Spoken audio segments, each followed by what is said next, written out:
Hello and welcome to The Print. I am Aamaan, and in our great speeches series today, we look at an address by Hansa Mehta delivered in the Constituent Assembly on 19 December 1946. On 13 December, Jawaharlal Nehru had presented the Objectives Resolution, laying down the underlying principles of the Constitution. The resolution would later form the basis of the preamble.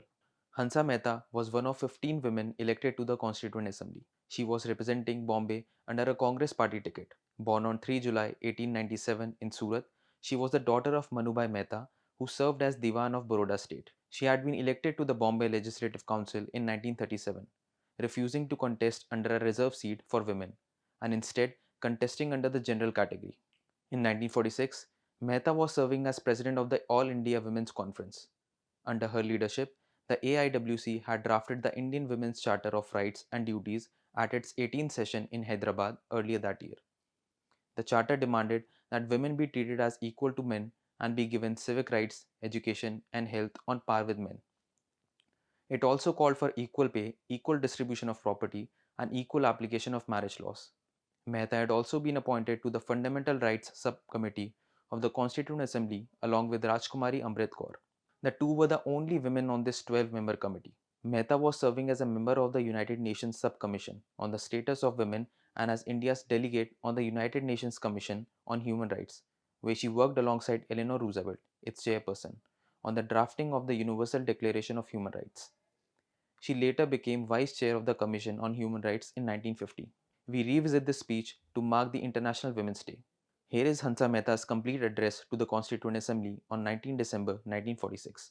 Sir, I consider it a proud privilege to speak in support of this historic resolution so ably moved by Pandit Jawaharlal Nehru.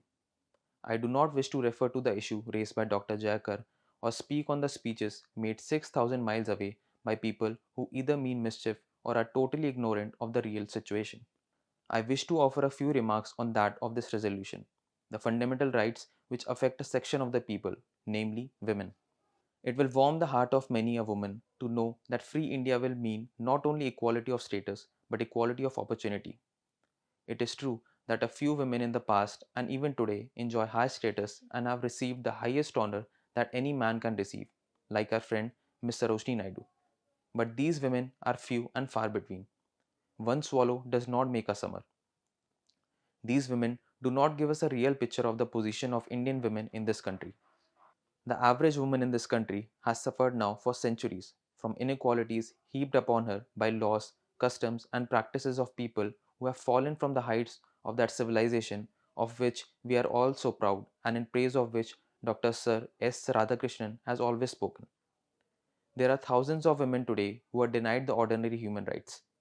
They are put behind the parda, secluded within the four walls of their homes, unable to move freely. The Indian woman has been reduced to such a state of helplessness that she has become an easy prey of those who wish to exploit the situation. In degrading women, man has degraded himself. In raising her, man will not only raise himself but raise the whole nation.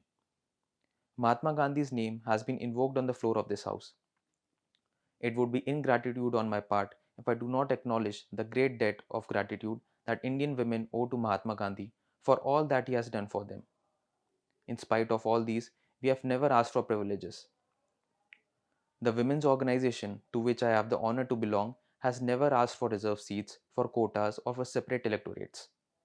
What we have asked for is social justice, economic justice, and political justice. We have asked for that equality which can alone be the basis of mutual respect and understanding, and without which real cooperation is not possible between man and woman. Women form one half of the population of this country, and therefore men cannot go very far without the cooperation of women. This ancient land cannot attain its rightful place, its honored place in this world, without the cooperation of women. I therefore welcome this resolution for the great promise which it holds, and I hope that the objectives embodied in the resolution will not remain on paper but will be translated into reality. End quote. Thank you for joining us on Great Speeches. For more from The Print, become a subscriber at theprint.in/subscribe. I am Aamaan in Delhi.